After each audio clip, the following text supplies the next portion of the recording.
Hello everyone, to all my dear students, welcome to fam academy.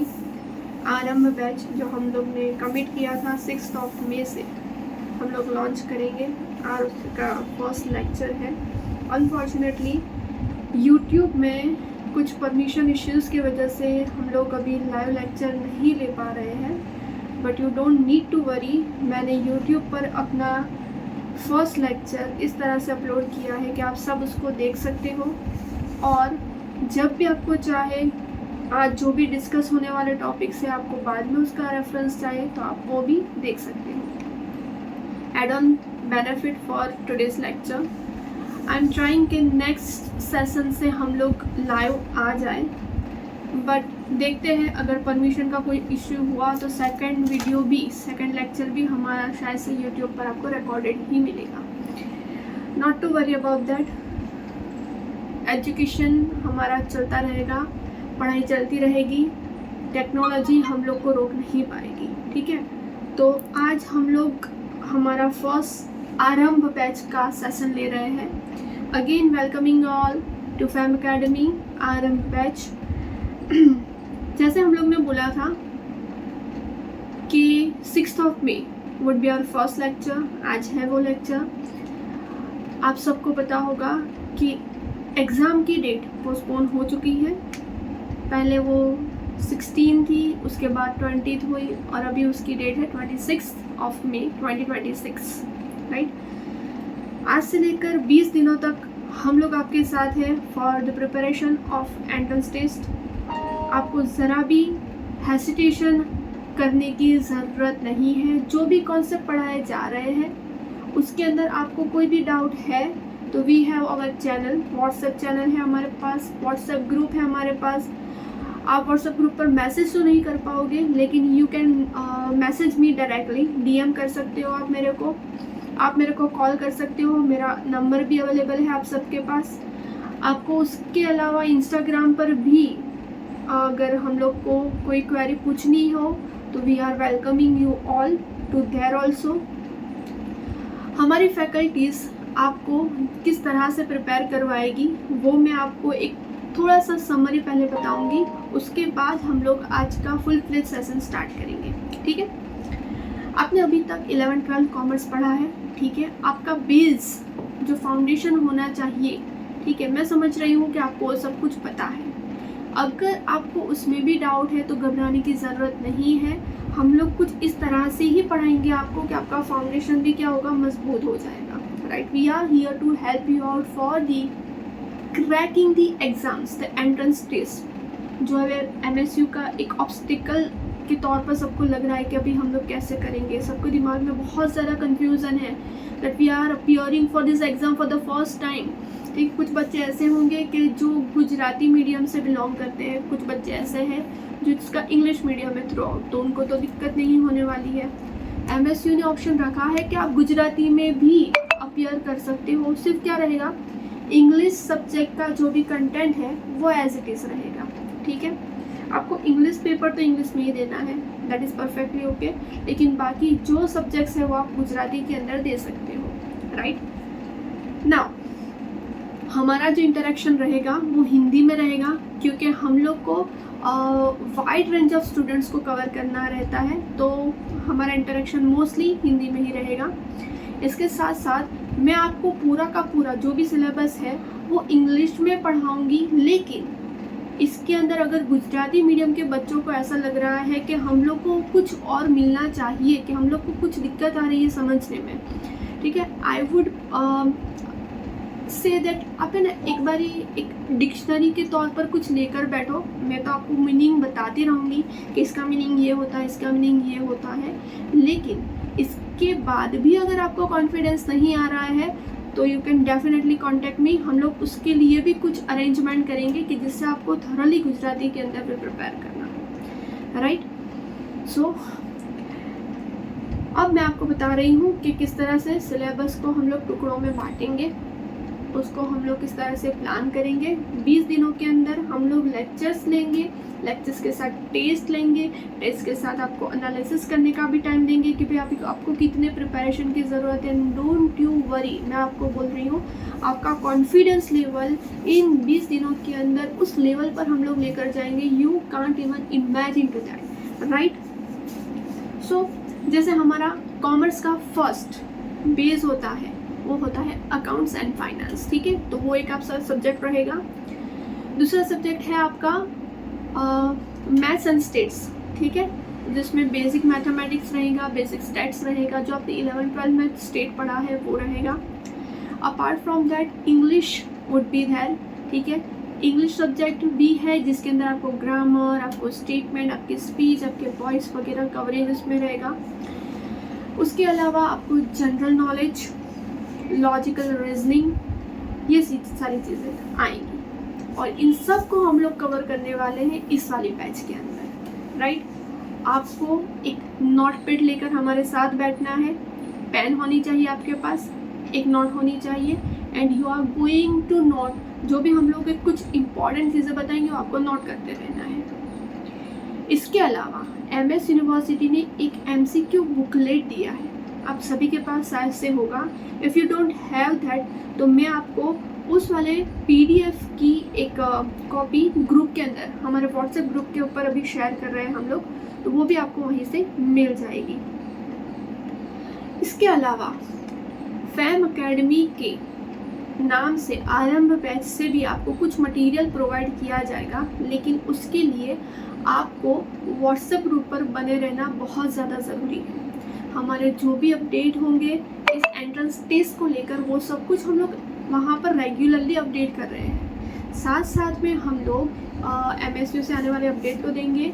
हमारी batch के लिए हम लोग जो कुछ भी कर रहे हैं, मतलब हम लोग जो मटेरियल बना रहे हैं, हम लोग आपके लिए जो टेस्ट पेपर हम लोग बनाएंगे, वो सब कुछ आपको वहाँ पर डिलीवर होगा। So please don't leave that group ऐसा सोच कर कि हम लोग ने तो प्रिपेयर कर लिया है कि हमको मतलब इसकी ज़रूरत नहीं है, या तो फिर कुछ ऐसा सोच कर कि इसे क्या ही होगा। Please don't consider that.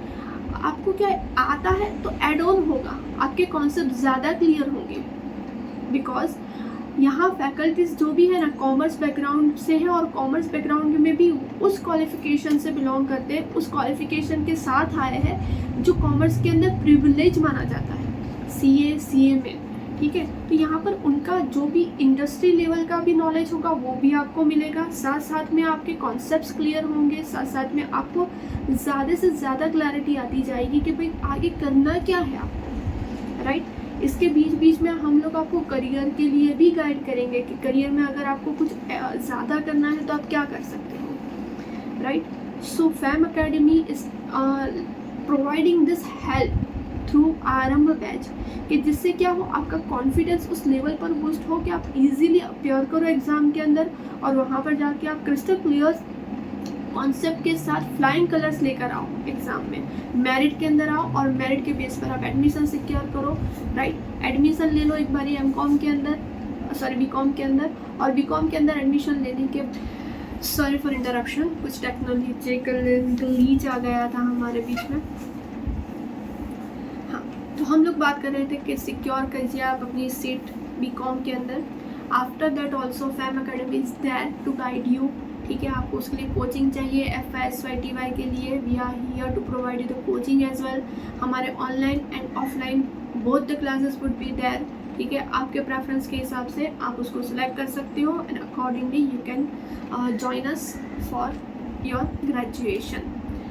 अभी again I am welcoming you in the Aarambh batch, ठीक है। आरंभ बैच हम लोग स्टार्ट कर रहे हैं, और मैं CA फातिमा खत्री, आपका कोर सब्जेक्ट जो है बेसिक अकाउंटिंग फाइनेंस, ठीक है, ये सब्जेक्ट मैं आपका आज से स्टार्ट कर रही हूँ। हमारे पास इस सब्जेक्ट के अंदर आई थिंक 110 अराउंड 110 MCQ आपको इस वाली बुकलेट के अंदर मिलेंगे, जो PDF MS यूनिवर्सिटी ने आपको प्रोवाइड करी है। उसमें हम क्या करेंगे, हम डेली के टारगेट के हिसाब से max to max 30 MCQ solve करने की ट्राई करेंगे 30, और हम लोग सिर्फ MCQ सॉल्व नहीं करेंगे, उस MCQ के अंदर जो जो कॉन्सेप्ट आते जा रहे हैं, जो जो कॉन्सेप्ट को टच किया जा रहा है, हम लोग उसको इन डेप्थ पढ़ेंगे। ठीक है, वो कॉन्सेप्ट क्या कहना जा रहा है। ठीक है, आपको उसका कोई भी अगर क्वेश्चन आ जाए, ऐसा नहीं सिर्फ ये बुकलेट में ये क्वेश्चन है तो हम लोग उसी के लिए प्रिपेयर करेंगे, नॉट एट ऑल।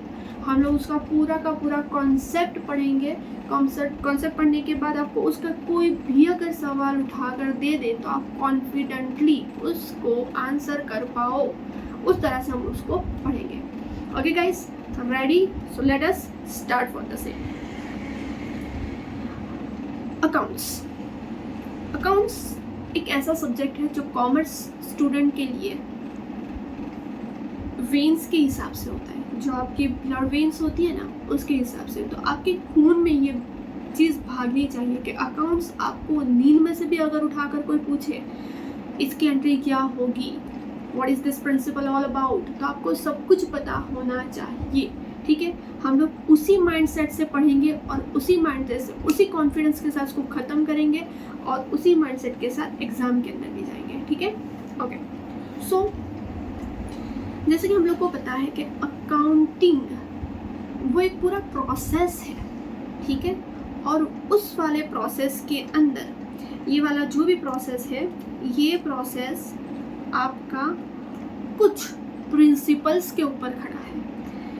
कुछ प्रिंसिपल्स है उसके, जो उसके फाउंडेशन को बनाते हैं। ठीक है, तो उस प्रोसेस को समझेंगे, उसके फाउंडेशन को समझेंगे, मतलब कि उसके प्रिंसिपल्स को हम लोग यहाँ पर समझेंगे। एक बात याद रखिए, एज ए ह्यूमन बीइंग भी आपके पास कुछ प्रिंसिपल्स होने चाहिए जिससे आप अलग आइडेंटिटी के तौर पर बाहर निकल के आते हो। नहीं, मैं झूठ नहीं बोलूँगी, नहीं मैं सुबह 5 बजे उठूँगी, मेरे को मेरा सारा टास्क स्टडी के रिलेटेड जो भी है शाम को 5 बजे तक ख़त्म कर देना है। ये सारे जो कुछ भी आप बनाते हो ना, this are all your principles. ठीक है, अकाउंट भी एक ऐसा कॉन्सेप्ट है जो प्रिंसिपल्स के ऊपर बना है। ठीक है, यूनिवर्सली एक्सेप्टेड प्रिंसिपल्स है जो हर जगह पर एक ही तरह से उसको अप्लाई किया जाता है। तो कौन से है वो प्रिंसिपल्स? ठीक है, एक एक करके हम लोग उसके प्रिंसिपल्स को पढ़ेंगे। प्रिंसिपल्स को सारे के सारे प्रिंसिपल्स को एक बारी पढ़ लेंगे, समझ लेंगे, उसके बाद MCQ के ऊपर जाएंगे। राइट? सो जैसे कि आप लोग को पता है,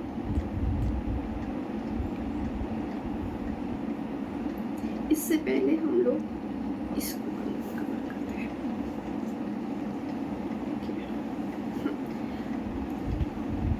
अकाउंटिंग कॉन्सेप्ट, तो उसके अंदर फर्स्ट ऑफ ऑल हमारा आता है business entity concept.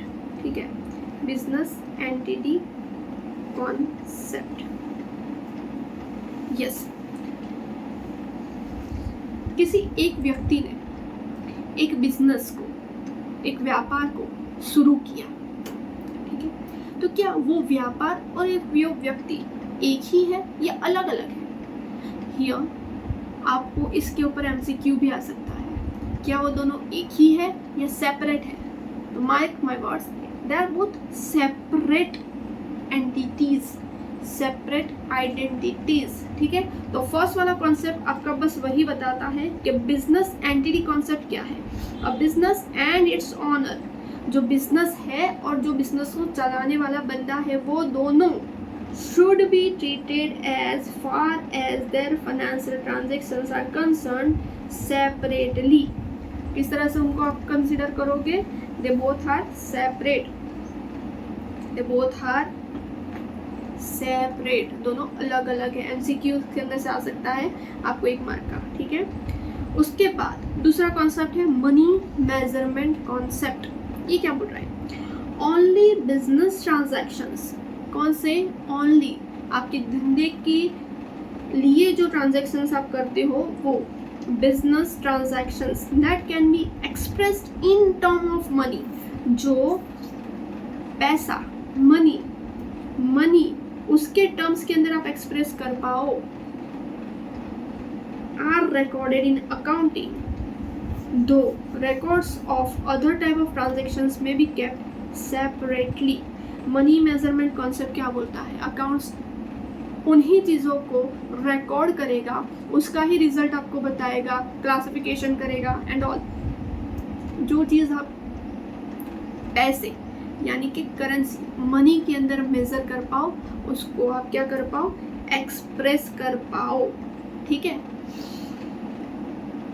Third principle, dual aspect concept क्या बताता है? For every credit there is a corresponding debit entry. हम लोग कॉमर्स के बच्चे हैं, डेबिट क्रेडिट हम लोग को बहुत अच्छे से पता है। उधार जमा हम लोग अभी तक करते थे ना, उधार जमा। जो एक चीज़ अगर क्रेडिट हो रही है उसके कॉरेस्पॉन्डेंस के अंदर दूसरी एक चीज़ क्या होगी? डेबिट होगी। उसको बोलते हैं ड्यूअल एस्पेक्ट कॉन्सेप्ट। ठीक है। The recording of the transaction is completely only with this dual aspect. कोई भी एंट्री अगर बुक्स ऑफ अकाउंट में करोगे तो किस तरह से करोगे? ड्यूअल एस्पेक्ट के तौर पर करोगे। एक चीज़ को आपने डेबिट किया तो दूसरी को आप क्रेडिट करोगे, और इसी तरह से आपका क्या चलेगा? अकाउंटिंग एंट्रीज चलेगी। जनरल एंट्री आप पास करोगे, फिर उसका पोस्टिंग होगा, फिर उसका क्लासिफिकेशन होगा, फिर उसका ट्रायल बैलेंस पड़ेगा एंड सो ऑन, राइट। उसके बाद है going concern concept. Going concern, जब भी आपके पास ये गोइंग कंसर्न वाला है ना, तो इस वाले साइन को याद रखो, इनफाइनाइट। आज के बच्चों को ये समझाने की मेरे को ज़रूरत नहीं है, इसका मतलब क्या होता है? दिस इज कॉल्ड इनफाइनाइट, मतलब कि सालों साल चलता रहेगा। ठीक है। अकाउंटिंग जब करने बैठते हो तो बिजनेस को आप किस तरह से इमेजिन करते हो कि भाई ये 1-2 दिन का काम नहीं, 1 साल का काम नहीं है। This is going to be existed for the long time, for infinite period, right. So the expected period of business is infinite. A business is expected to continue for a very long time and carry out its commitments and obligations. ठीक है। तो क्या चलेगा? Infinite. Infinite ये आपको MCQ के अंदर आ सकता है। कौन सा कॉन्सेप्ट बताता है कि business is going to be in existence for a long period, लंबे समय तक वो चलेगा। तो कौन सा कॉन्सेप्ट बोलता है वो? Going concern. गोइंग जाता ही रहेगा। ठीक है। जो गुजराती मीडियम के बच्चे होते हैं ना, उनको दे आर वेरी ब्रिलियंट, नहीं ऐसा मैं नहीं बोल रही हूँ, बट जब उनको कोई नया वर्ड आता है ना, कोई नया वर्ड अगर उनको आता है उनके सामने एक इंग्लिश लैंग्वेज के अंदर, तो वो थोड़ा मतलब वो डिस्टर्ब हो जाते हैं। उनको उनकी कैपेबिलिटी के ऊपर डाउट होने लगता है कि भाई मेरे को ये आएगा कि नहीं आएगा। डोंट वरी, आपको क्या करना है? की पॉइंट्स को कैच करो, की पॉइंट्स को पकड़ो। या जैसे मैंने अभी बोला, गोइंग कंसर्न आपके दिमाग में फिट हो जाना चाहिए। गोइंग कंसर्न का मतलब होता है एक धंधा, एक एंटिटी, इसको हम लोग बोलते हैं। तो गोइंग चलने वाला धंधा, उसका मतलब क्या होता है? वो इनफाइनाइट पीरियड के लिए चलेगा। तो जब भी long term period, infinite period वाला क्वेश्चन आए कि भाई उसके अंदर कौन सा कॉन्सेप्ट लगेगा, तो गोइंग कंसर्न आपको चिपका देना है। That's it. ठीक है। आपको कीवर्ड्स को कैच करना है, राइट। उसके बाद आता है क्या? कॉस्ट कॉन्सेप्ट, जिसको हम लोग क्या बोलेंगे? इसको हम लोग हिस्टोरिकल कॉस्ट भी बोलेंगे। Historical cost concept. ठीक है। अभी ये क्या बता रहा है? जो भी आपकी फिक्स असेट रहेगी, फिक्स असेट मतलब आप लोग जो मिल्कत, ठीक है, मिल्कत को आप जो बुक करते थे ना अपने बुक्स ऑफ अकाउंट के अंदर, તમારા ચોપડામાં તમે જે બુક્સમાં તમે જે મિલકત, બરાબર, એ મિલકત તમે જે ચોપડામાં નોંધ કરતા હતા ને, તે જ વસ્તુને કહેવાય છે asset, fix asset, right.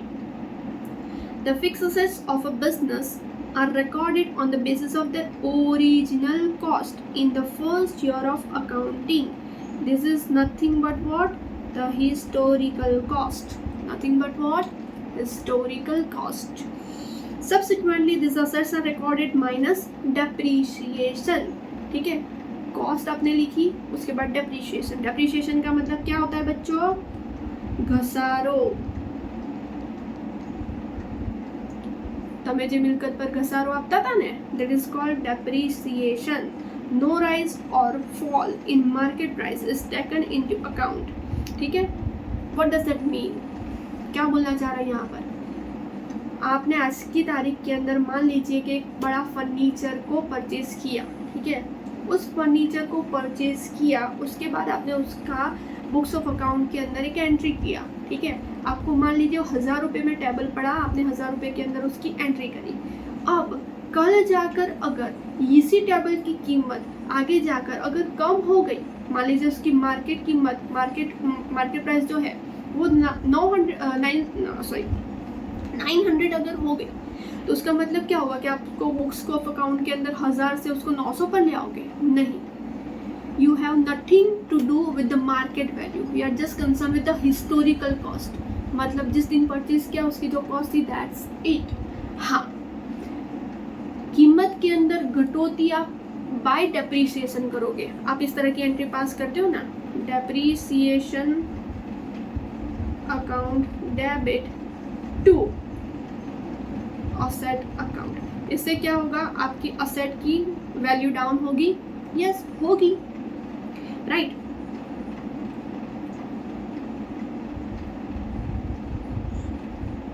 Just a second.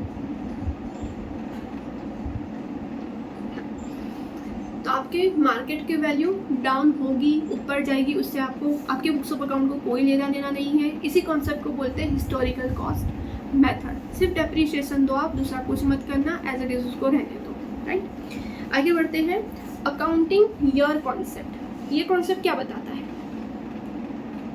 Each business chooses a specific time period to complete a cycle of accounting process, monthly, quarterly, annually, as per the fiscal or calendar year। ठीक है, हमारा जिस हिसाब से हम लोग अभी calendar जिस तरह से बुक करते हैं, जिस तरह से फाइनेंशियल ईयर फॉलो करते हैं, वो हमारा होता है कौन सा? 1 अप्रैल से लेकर 31 मार्च। ठीक है, ये हमारा ईयर होता है जिसको हम लोग अकाउंटिंग पीरियड बोलते हैं। तो हर बिजनेस अपना एक खुद का इस तरह से लेकर चलता है। यूनिवर्सली हमारे इंडिया के अंदर यही सिस्टम है। We are considering the financial year as a year for accounting, right. देन आता है matching concept, very much important concept. क्या बोलता है ये concept? This principle indicates that every entry of revenue recorded in a given accounting period, an equal expense entry has to be recorded for the correctly calculating profit or loss in a given period of time। कुछ समझ में नहीं आया, समझाती हूँ मैं। मान लीजिए आपका 1/4/2026 से आपका फाइनेंशियल ईयर स्टार्ट हो रहा है। इस ईयर के अंदर आपने 1000 रुपये का प्रॉफिट किया, ठीक है। 1000 रुपये का जो प्रॉफिट किया, उसको करने के लिए, इस प्रॉफिट को अर्न करने के लिए आपने कई सारे एक्सपेंसेस किए। Petrol expense, staff expense, stationery expense, blah blah blah, बहुत सारे एक्सपेंस किए। लेकिन ये एक्सपेंस किए क्यों? To earn this 1000 rupees profit. अगर इस 1000 रुपीज़ के प्रॉफिट को अर्न करना है तो एक्सपेंसेस करने ही पड़ेंगे, ठीक है। तो इसी साल के अंदर हुए। तो ये वाला कॉन्सेप्ट ऐसा बोल रहा है कि अगर एक साल के अंदर प्रॉफिट किया और उस प्रॉफिट को अर्न करने के लिए जितना खर्चा किया, तो ये प्रॉफिट और एक्सपेंस दोनों एक ही साल के अंदर रखो। ऐसा मत करो कि इसके खर्चे को हम लोग ने नेक्स्ट ईयर के अंदर दे दिया, इसके प्रॉफिट को हमने उस ईयर के अंदर ले लिया। No, it is not allowed. What you have to do, profit जिस ईयर में किया, एक्सपेंसेस भी उस ईयर के अंदर ही आपको लेने हैं। And this is called what? Matching concept. Matching concept और ड्यूअल एस्पेक्ट कॉन्सेप्ट, इसके अंदर आपको ज़रा भी कंफ्यूज नहीं होना है। ड्यूअल में क्या होता है? Debit credit. डेबिट किया तो एक डेबिट होगा, एक क्रेडिट होगा, ठीक है। और मैचिंग के अंदर क्या होगा? प्रॉफिट है क्योंकि एक्सपेंस किया, ठीक है। एक्सपेंस नहीं करोगे, कुछ अगर आप कुछ इन्वेस्ट नहीं करोगे धंधे के अंदर, ठीक है, तो आप कमा कर कैसे देगा?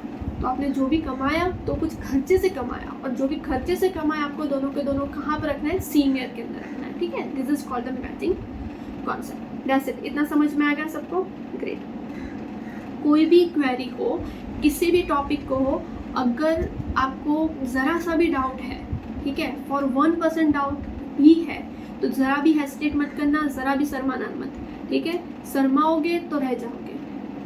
कुछ भी हो डाउट, विदाउट हेसिटेशन मेरे को डीएम करो, मेरे को व्हाट्सएप मैसेज डालो, मेरे को इंस्टा पर डालो, किसी भी जगह पर आई विल बी देयर, मैं आपको उसका रिप्लाई दूंगी। मेरे टीम का कोई भी मेंबर होगा, ज़रा भी वहाँ पर आपको लूज किसी जगह पर नहीं छोड़ा जाएगा।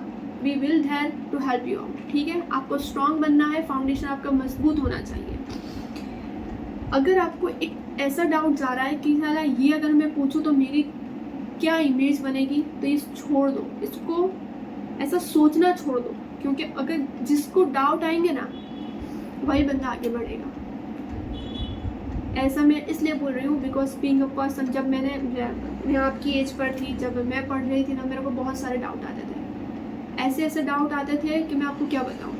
बट विद गॉड ग्रेस मेरे पास कुछ ऐसे सीनियर्स थे कि जो मेरे को like step to step guide कर रहे थे, ठीक है। और मैं यहाँ पर आपके लिए उसी लिए बैठी हूँ। I will guide you, I will make sure कि आपके दिमाग में कोई डाउट ना रहे, लेकिन अब उसके लिए आपको पूछना पड़ेगा, ठीक है।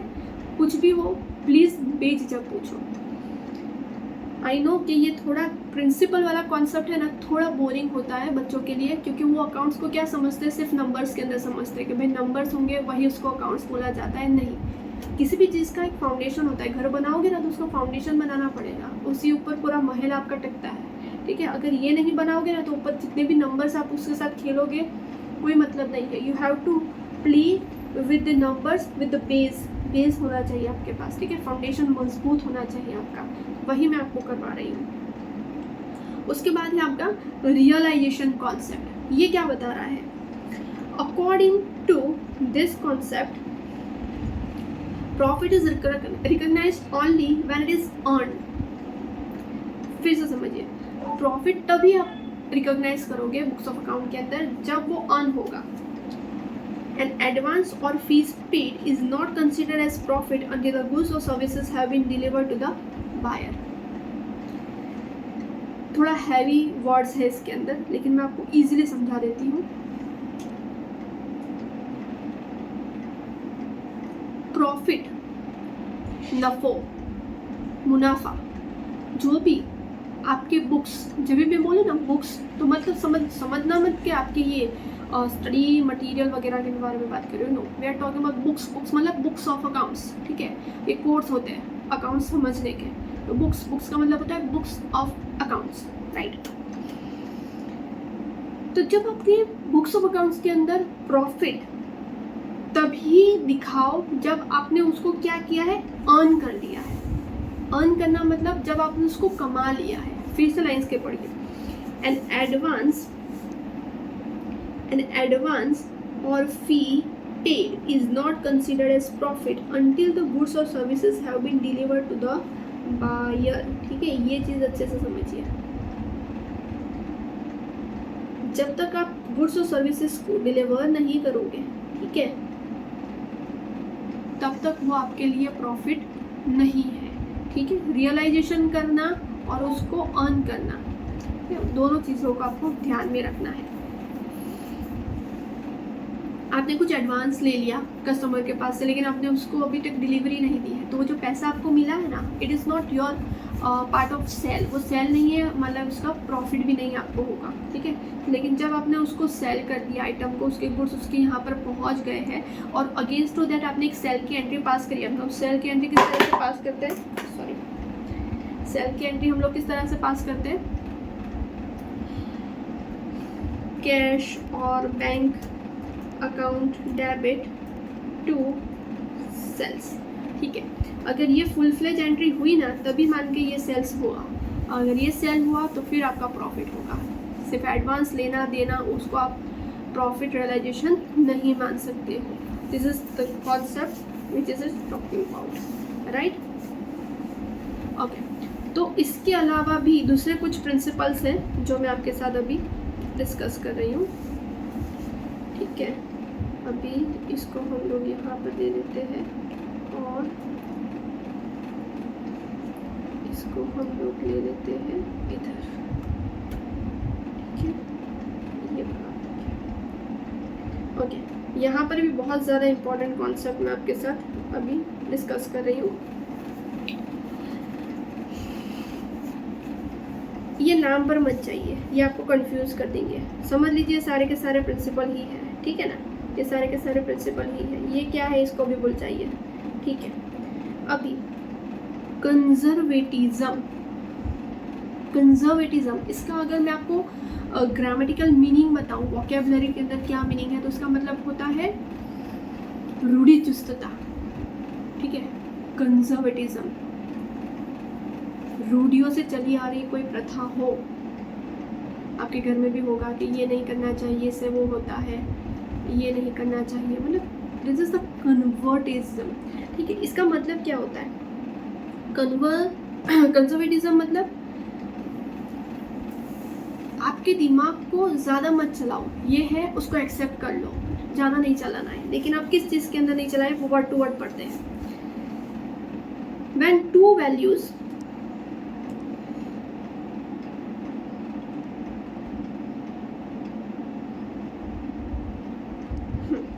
yes, when two values of a transaction are available, the lower value transaction is recorded, but by this convention profit, ये लाइन है important, profit should never be overestimated and there should always be a provision for losses. ज़्यादा सोच के भाई मेरा इतना profit होने वाला है, इसको बुक्स पर ले आती हूँ, मेरा गुडी गुडी पिक्चर दिखेगा, नॉट अलाउड। यस, बट कुछ ऐसे हैं प्रोविज़न हम लोग करते हैं ना बुक्स ऑफ अकाउंट के अंदर, ईयर एंड के ऊपर के इतना प्रोविज़न मेरे को करना पड़ेगा, provision for this loss, provision for that loss. हम लोग हमारे प्रॉफिट में से कुछ अलग निकाल कर रखते हैं कि भाई हाँ इतना हम लोग को इसके लिए रखना पड़ेगा। तो ये अलाउड है कि प्रोविज़न करके आप अपना एक्सपेंस साइड बढ़ाओ, लेकिन आप अपना प्रॉफिट वो एस्टिमेशन बेसिस पे ज़्यादा नहीं दिखा सकते हो। This is called the conservatism, ठीक है। इसको आप ज़्यादा से ज़्यादा जितना बोलोगे ना उतना हम लोग को याद रहेगा। कंजर्वेटिज्म, इसको बोलते हैं रूढ़िचुस्तता।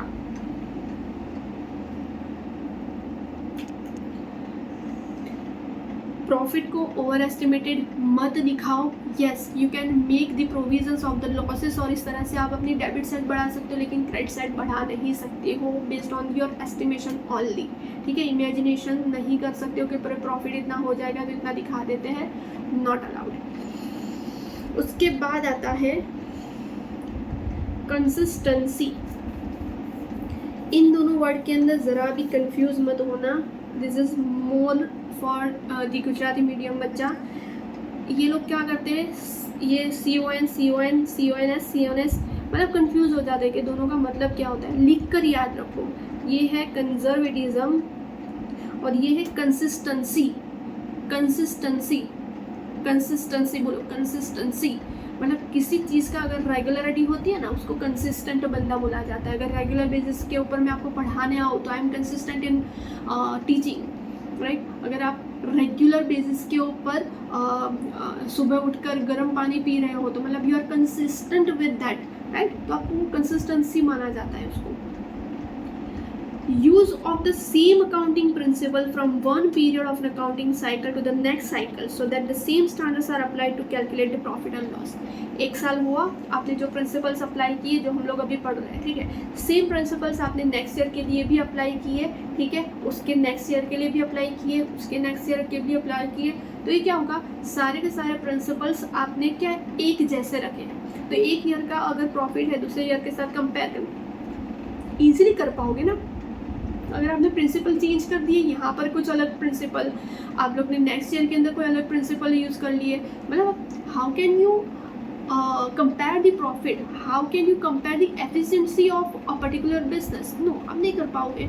तो ये क्या है, आपने कंसिस्टेंसी रखी। સતત તમે એક જ પોલિસીસને દર વર્ષે અપ્લાય કરતા જાઓ છો અને તેનાથી શું થાય છે, તમે એક વર્ષના પ્રોફિટને નફાને બીજા વર્ષના નફાની સાથે ઇઝીલી શું કરી શકો છો, કમ્પેર કરી શકો છો, બરાબર છે। તો in that way this is called consistency, right.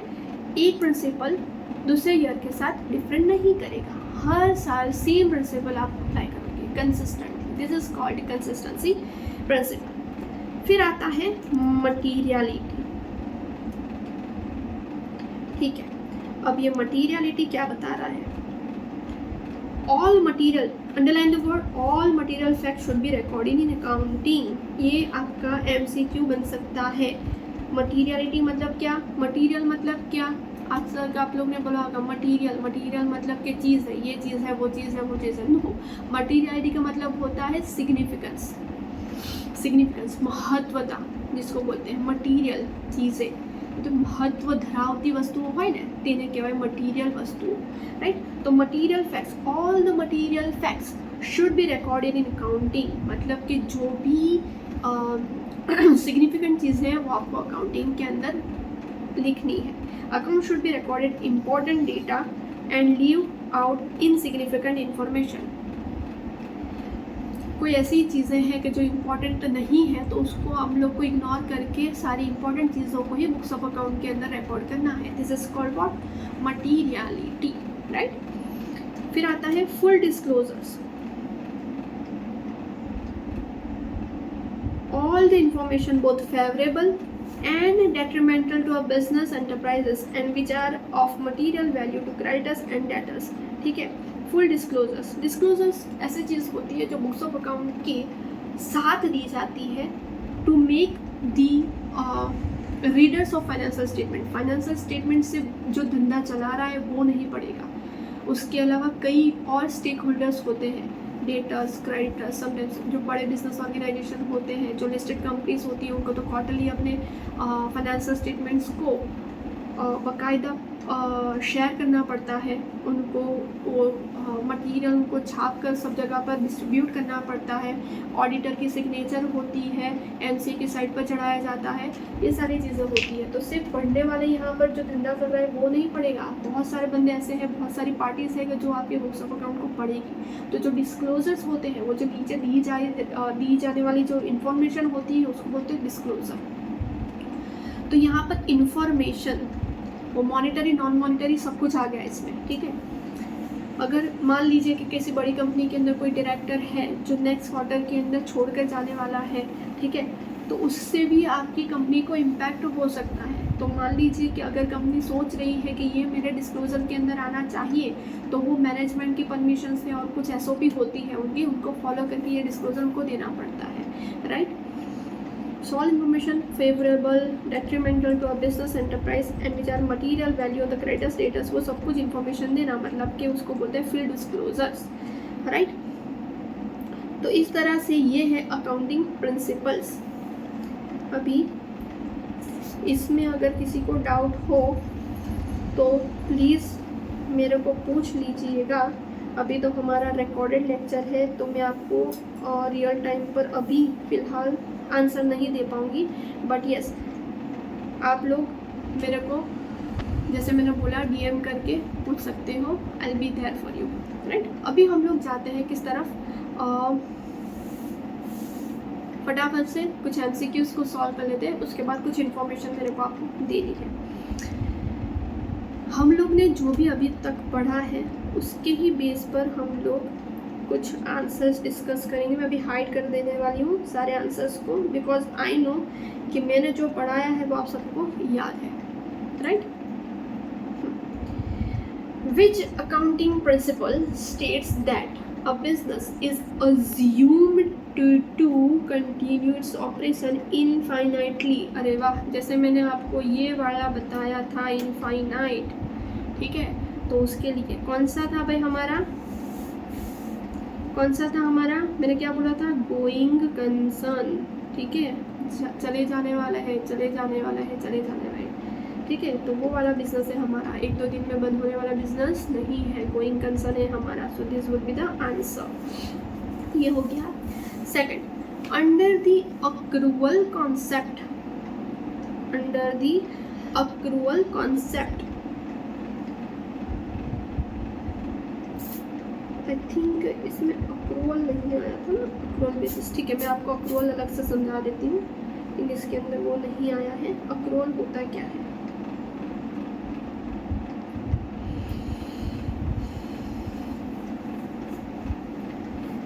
Accrual basis के ऊपर बुक्स ऑफ अकाउंट मेंटेन होते हैं। मान लीजिए कि 31 मार्च 2026 को आपने कुछ गुड्स बेच दिए, ठीक है। अभी वो जो बेचे आपने, वो कितने बेचे, 1000 रुपये के गुड्स आपने बेच दिए, ठीक है। लेकिन उसका पेमेंट अभी तक नहीं आया। पेमेंट की टर्म्स के हिसाब से वो मेरे को पैसा नेक्स्ट फाइनेंशियल ईयर में देगा, वो भी मई महीने में देगा, मई 2026 में देगा।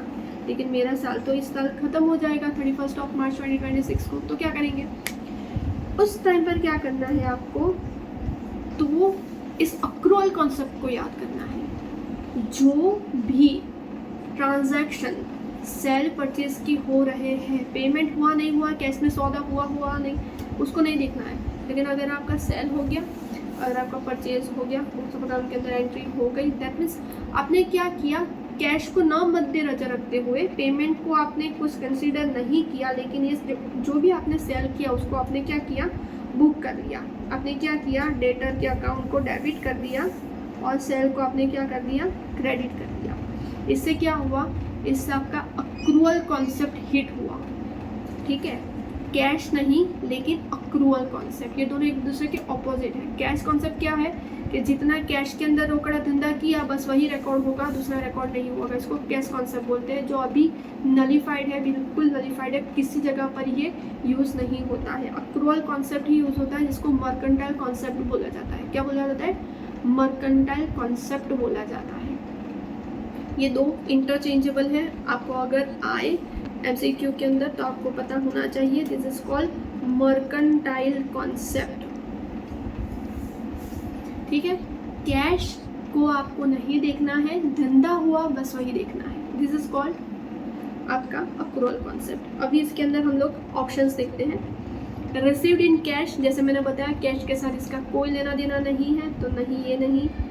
Earn regardless of cash receive, yes ये हो सकता है। डिपॉजिटेड इन बैंक, कोई लेना देना नहीं। अप्रूव्ड बाय मैनेजमेंट, कोई लेना देना नहीं। ये क्या है, earn regardless of cash receive, that's the answer. Okay, next, the principal that requires accountant to record transactions at their original cost rather than the current market value. The principle that requires accountant to record transactions at the original cost. Keywords को पकड़ो, हमेशा कोई भी question को पढ़ो ना, एक एक करके पूरा पढ़ो, कुछ मिस मत करो। लेकिन जो भी आपको कीवर्ड दिखे ना उसके नीचे अंडरलाइन करो या तो फिर उसको हाईलाइट करो, मतलब आपको पता चलेगा, क्लिक हो जाएगा कि ओरिजिनल कॉस्ट मतलब जिस दिन को परचेज किया था वो वाली कॉस्ट। इसके लिए तो हम लोग ने पूरा कॉन्सेप्ट पढ़ा कि भाई हम मार्केट वैल्यू के साथ कोई लेना देना है नहीं। हाँ, हम लोग डेप्रीसिएशन देंगे लेकिन वो तो ईयर एंड पर देंगे। तो इसको कौन सा कॉन्सेप्ट बोलते हैं, हिस्टोरिकल कॉस्ट कॉन्सेप्ट। यस, यही तो था हमारा आंसर, आगे बढ़ना ही नहीं है, एक बार देख लेने का for the formality basis. Matching concept नहीं, फुल डिस्क्लोजर नहीं, रियलाइजेशन नहीं, तो हमारा आंसर है हिस्टोरिकल कॉस्ट कॉन्सेप्ट। उसके बाद आ जाते हैं fourth one, which concept requires the same accounting methods. अरे बाप रे, ये तो सारे आंसर्स यहाँ पर दिखने लगे, इसको वापस से हम लोग को हाइड करना है, चीटिंग नहीं होनी चाहिए।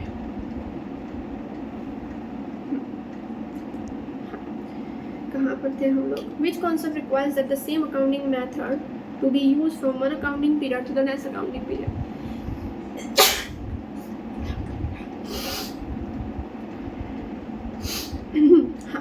तो जैसे मैंने बोला, यहाँ पर जो इस साल जो भी आप प्रिंसिपल्स अप्लाई करोगे वही प्रिंसिपल नेक्स्ट ईयर, उसके भी नेक्स्ट ईयर वही, नेक्स्ट ईयर यही। उसको बोलते हैं कंसिस्टेंसी, कंसिस्टेंसी, यस। तो वो कौन सा है हमारा, कंसिस्टेंसी। शर्माने का नहीं, देखो याद नहीं रहता है तो इसी तरह से याद करने का, ठीक है। कंसिस्टेंसी, मैं यहाँ पर बैठी हूँ ना, ठीक है, मैंने भी इसी तरह से याद किया है, कंसिस्टेंसी, ये वाला हमारा आंसर रहेगा। मेडिकल स्टूडेंट जब 12th क्लियर करके जब वो डॉक्टर बनने के लिए जाते हैं ना, तो उनको कुछ टर्म्स याद ही नहीं रहती है, तो किस तरह से याद करते हैं, it would be very funny thing, लेकिन वो करते कैसे हैं, वो जो टर्म होता है नोट की, उनका कहाँ पर हिट हो रहा है वो लोग उसको नोट करते हैं, अकॉर्डिंगली रिमेंबर करते हैं, हाँ इसको मैंने इस तरह से बोला था, प्रोनाउंसिएशन, फिर इसको लिखते हैं, फिर वापस से प्रोनाउंस करते हैं, वापस से लिखते हैं, प्रोनाउंस करते हैं, इस तरह से वो रिकॉल करते हैं और उसको याद रखते हैं। ठीक है, आपको भी ऐसे करना है। आप 12th से अभी आ रहे हो, ठीक है, कुछ वर्ड्स चेंज होंगे, इंग्लिश के अंदर पढ़ना पड़ेगा, लेकिन आपको इस तरह से क्या होगा, you can fight with your fears. ठीक है, नथिंग इज इम्पॉसिबल। मेरी एक चीज़ हमेशा याद रखिएगा,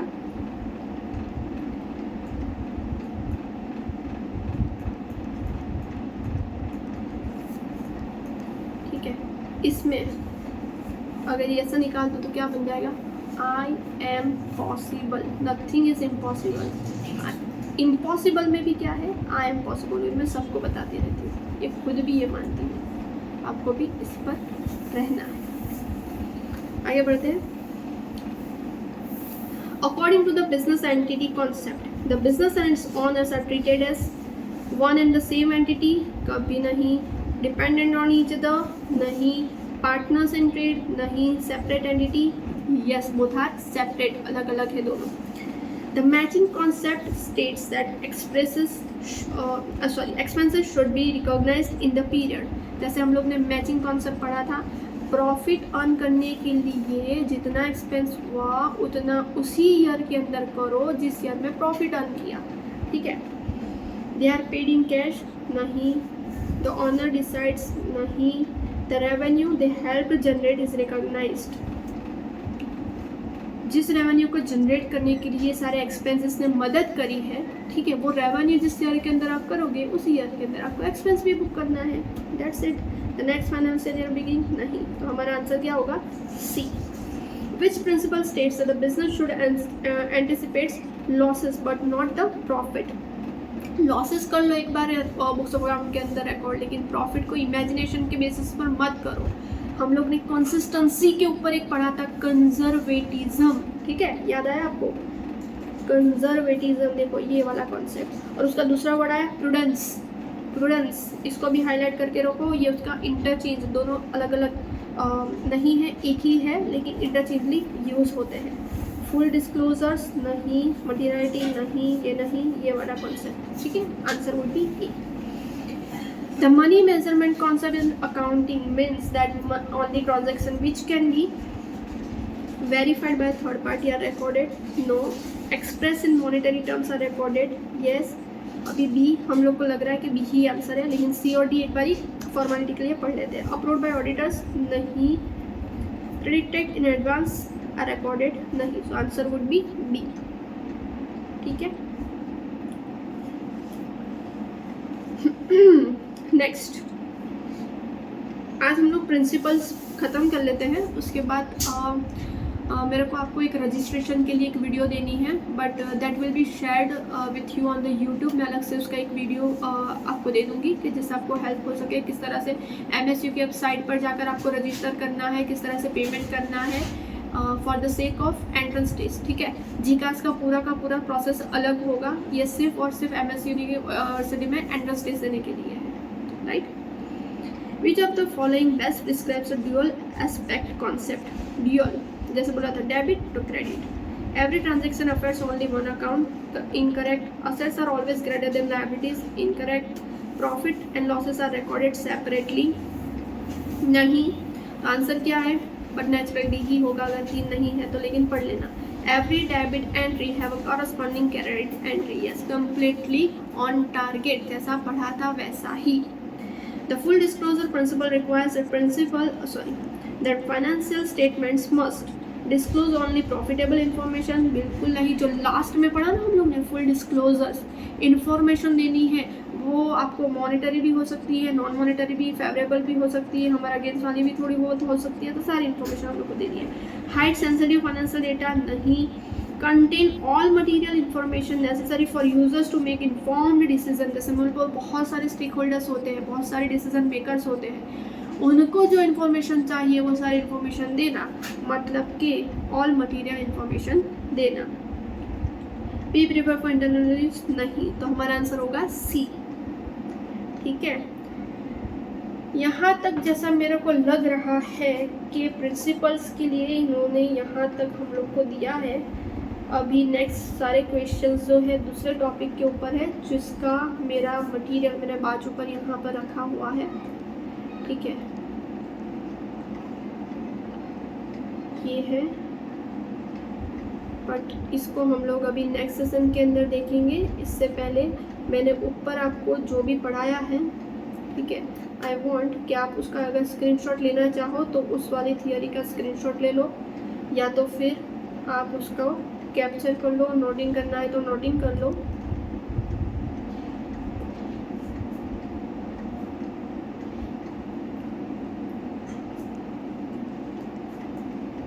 एक है हमारा ये वाला, ठीक है, और एक, अरे बाप रे, ये तो मेरे को इरेज करे बगैर जाने नहीं देगा। इसको इरेज कर देते हैं सब कुछ, ठीक है। और हमारा है ये एक, ठीक है।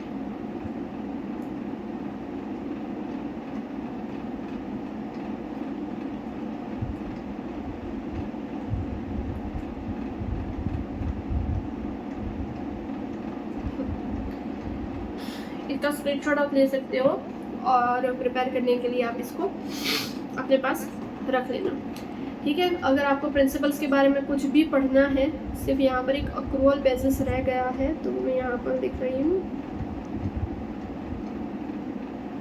अक्रूवल प्रिंसिपल, ठीक है। जैसे मैंने आपको बोला उसका मीनिंग आप थोड़ा उसके अंदर लिख लीजिएगा, है।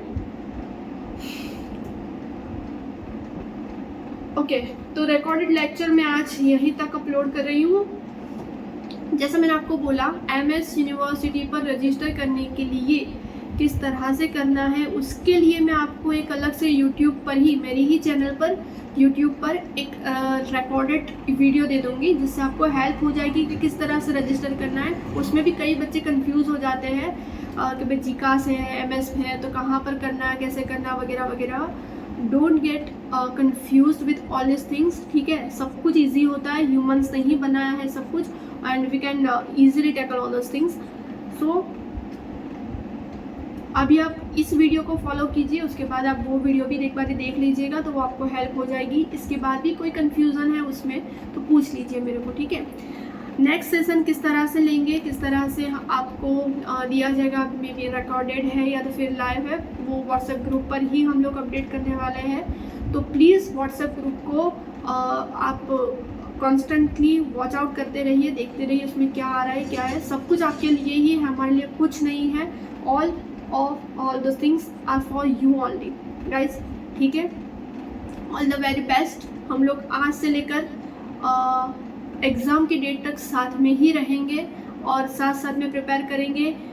अल्लाह ने चाहा इंशाल्लाह तो हम लोग आगे भी इस तरह से साथ में रहेंगे, साथ में पढ़ेंगे, साथ में ग्रो करेंगे, ठीक है। All the very best. मैं यहाँ पर अपना सेशन क्लोज कर रही हूँ। Tata, bye bye.